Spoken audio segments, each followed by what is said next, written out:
2년제에 교양 과목만 있는 학교? 우리나라 전문대는 어떤 특수한 직업에 포커스를 맞추고 있는 게 전문대잖아요. 그렇기 때문에 전문대라고 보면 안 된다라는. CC는 커뮤니티 컬리지의 약자입니다. 캘리포니아 기준으로 말씀드릴게요. 그 단계 위에 있는 학교가 스테이트 유니버시티예요. 그럼 이게 주립대인가? 말 그대로 바꾸면 주립대잖아요. 근데 아니에요. 그냥 영어 그 자체로 받아들여주세요. 그 위에 유니버시티 오브 캘리포니아라는 게 있어요. 흔히 들어보신 캘리포니아 주립대예요. 이 주립대도 어떤 식으로 돼 있냐면, 우리나라는 연대 같은 경우 캠퍼스가 이렇게 분리되어 있을 때 이게 레벨 차이 확 나고 뭐 이런 느낌인데, 그런 느낌이 아니고 유니버시티 오브 캘리포니아 버클리, 이게 UC 버클리예요. 우린 그냥 버클리라고 부르죠. 그리고 UC LA는 유니버시티 오브 캘리포니아 LA, 유니버시티 오브 캘리포니아 산타바바라, 유니버시티 오브 캘리포니아 어바인, 유니버시티 오브 캘리포니아 샌디에고, 이런 식인 거예요. 지금 말씀드린 건 공립이에요. 사립대가 있는데, 사립대는 어디가 있냐면 스탠포드. 학비도 무섭고요. 세계 1위 대학이라고 생각하시면 돼요. 옥스퍼드, 캠브리지, 스탠포드, 하버드 같은 레벨입니다. 버클리는 바로 거기에 붙어있는 학교. 그리고 UCLA는 거기보다 한 단계 아래예요. 언어 연수를 가면 어떤 일이 생기는지 물어봤어요. OK 목장이 된대요. 전 세계에서 어학연수를 하러 온 외국인들이 모여 있잖아요. 선생님만 원어민이잖아요. 어떤 일이 생길 것 같으세요? 자기네들끼리는 그냥 손짓 발짓으로 오케이 이걸로 끝나버리는 거예요. 영어가 안 는다는 거예요. 산타바바라에서 어학연수를 하고, 뉴욕은 또 이 학교 레벨 세운 게 좀 달라서 뉴욕 스테이트 유니버시티, 거기는 그게 공립대 중에 제일 높은 데예요. 버팔로, 나이아가라에 있는. 거기서 공부를 하신 분이세요. 그분이 뭐라고 얘기했냐면, 실수했다. 어학연수를 할 것이 아니라 CC를 가는 게 맞았다 라고 얘기를 할 정도였어요. 어떤 제도가 있냐면, 우리나라식으로 표현 드릴게요. 편입이에요. 어떻게 돼 있냐면, 유니버시티 오브 캘리포니아 레벨에 있는 대학들이 자의반 타의반 그만두는 애들이 생기면서 공석이 생길 거 아니에요. 거기를 채웁니다. 채울 때 어떤 식으로 하냐면, CC에서 공부를 잘한 애들을 픽업을 해서 올리는 거예요. 그리고도 비는 자리가 있으면 스테이트 유니버시티, 여기 학생들을 뽑아요. 가장 나중에 같은 UC 계열인데 캠퍼스가 다르잖아요. 캠퍼스 이동하고 싶은 사람들을 뽑는데 이건 거의 없다고 보면 된다 그러더라고요. 제 실제 사례를 말씀드릴게요. 얘 태어날 때 미국에 있었거든요. 그래서 그때 같이 있었던 팀장님이 아들내미가 초등학교 때 6개월 정도 잠깐 다녔어요. 그리고 한국으로 돌아왔죠. 그러니까 미국은 알아. 그 정도 수준인 아이였어요. 그래서 저희가 미국 서부도 한번 같이 가보시죠 라고 제안을 드린 것도 비슷한 맥락이라고 보시면 되는데, 저희 팀장님은 서울대 출신이십니다. 근데 이 아들이 아빠를 보면서 뭐라고 얘기했냐면, 서울대 나와봐야 별거 없잖아, 이렇게 얘기가 돼버린 거예요. 그래서 공부를 열심히 안 했어요. 그러니까 아빠가 고민을 하다가 어떻게 했느냐면, 미국을 보내는 게 낫겠다. CC를 보내버린 거예요. 그렇게 들어가서 이 아이가 뭔가 느낀 게 있었나 봐요. 거기서 공부를 열심히 한 거예요. 학교를 옮깁니다. 입학 허가를 받는데 어디서 받았냐면 UCLA하고 UC 버클리 두 군데에서 다 받아버려요. 그리고 나서 어디 갈까 고민하다가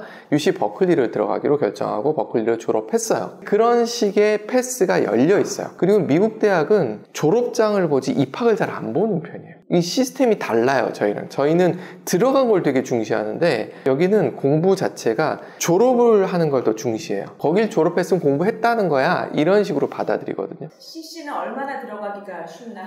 그냥 들어간다고 보시면 돼요. 그냥 돈만 내면. 네, 맞습니다. 이게 맞아요. 어학원 들어가는 거랑 별로 다르지 않다고 보시면 맞아요. 그리고 CC는 제가 알기로는 학비도 싸요. 제가 알기로는 어학연수 보내는 정도면 되는 걸로 알고 있어요. 어학연수를 보내느니 그게 훨 나은 거예요. 어학에 대해서 너무 심각하게 생각하실 필요가 없다는 얘기를 드리고 싶었던 것도 하나 있고, 우리나라에서는 편입을 하면요 어떤 현상이 생기느냐 하면, 수업을 잘 따라가고 성적이 나오고 이거랑 무관하게 어울리지를 못해요. 답을 딱 치는 게 보였어요. 그래서 별로 좋은 모습이 아니더라고요. 근데 미국 대학은, 미국 사람들은, 서양 사람들의 특성이 뭐냐면 그런 거 별로 신경 안 써요. 그냥 개인주의이기 때문에 개의치를 않아요. 편하게 받아들일 수 있다라는 거를 좀 말씀을 드리고, 학비가 주립대는요 산 건 안 되고요, 그 주에서 세금을 내면 학비가 우리나라 수준이 돼요. 세금을 얼마 냈느냐는 별로 중요하지 않아요. 냈다는 게 중요해요. 몇 년 동안 냈다. 네, 기준이 있어요. 그 기준만 충족이 되면 학비가 1년이 3학기로 쪼개져 있는 학교였어요. 한 학기에 제가 기억하기로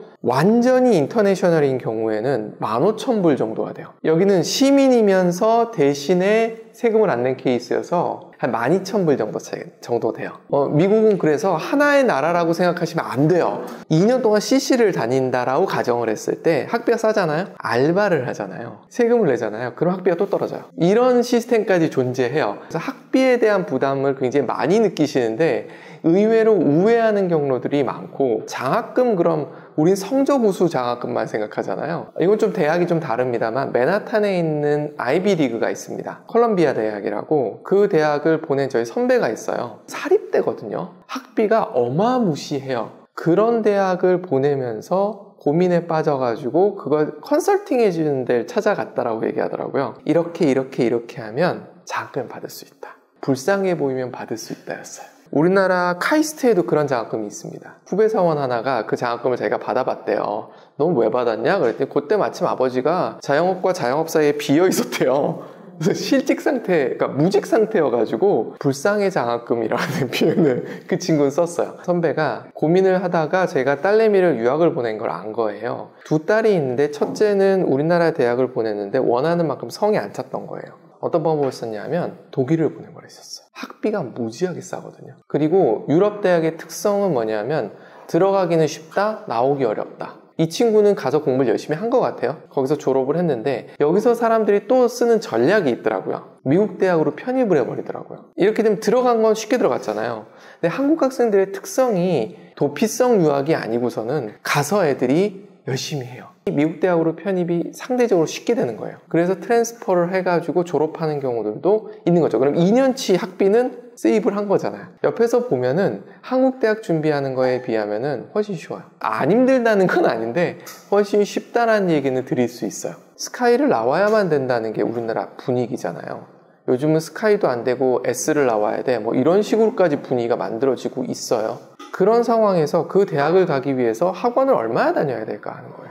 저희 딸아이를 거기다 넣고 싶지 않았어요. 만약에 한국에서 대학을 가면 지금부터 수능을 위해서 학원을 뺑뺑이를 돌래? 라고 얘기를 했어요. 물론 쉽다는 건 아니지만 미국 대학을 가는 것이 훨씬 나을 것 같다. 그리고 PD를 생각해서 제가 아시는 분 인맥을 통해서 PD분을 몇 분 소개를 시켜줬어요. 근데 그분이 그 얘기를 했죠. PD 하고 싶어? 공부 열심히 해야 되겠네. 이 얘기를 해준 거예요. 다 친구들도 하고 싶은 일이 언젠간 생길 거고 그 일을 하는데 뭔가 하나라도 더 플러스 될 요인이 있으면 좋은 거니까요. 뭔가를 내가 꼭 하고 싶은데 어디를 가고 싶은 회사가 생겼는데 사실 신입사원 뽑을 때 정말 잣대를 두기가 정말 어렵잖아요. 회사 입장에서도. 영어 실력적인 면에서도 그럴 수 있지만 대학교에서 사실 인맥을 만드는 것도 굉장히 큰 부분이라고 생각하거든요. 좋은 선배들을 만나서 그 선배들이 좋은 회사에 갔는데 거기가 TO가 또 나면 내가 거기에 또 불려갈 수도 있는 거고 그런 식으로 이어질 수 있는 거니까 괜찮은 대학에 가서 괜찮은 선배를 만나는 게 정말 중요하다고 생각하거든요. 그런 선배들한테 뭐 꼭 이렇게 붙잡혀서 이렇게 가는 게 아니더라도 좋은 조언자가 돼줄 수 있는 거니까. 1년을 좀 있었던 것도 있고 여행도 좀 많이 다녔었거든요.